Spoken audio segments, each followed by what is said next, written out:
বা দাদা আমার পূর্বপুরুষ বা পূর্বতম কোন পুরুষের হিস্ট্রি আমি শুনি নাই যে ছাত্র শিবির করছে। তো I am the first person but I am not the last person. কারণ আমার পরে আমার ভাই ব্রাদার আত্মীয় স্বজন আছে সবাই ছাত্র শিবির করতে চায় বা করে বা এটাতে আকর্ষিত হয়েছে। তারা পূর্বপুরুষদের দেখে আমি আসি না, আমি আসছি আমার ভাইদের আচার আচরণ দেখে, ছাত্র শিবিরের আচার আচরণ দেখে।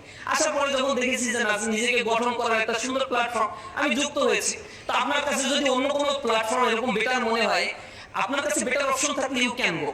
আপনি নিজেকে গড়ে তুলতে হবে। ছাত্র শিবির মানুষ গড়ার কারিগর হিসেবে কাজ করে, কাউকে ইনফোর্স করে এই সংগঠন করতে বাধ্য করে না।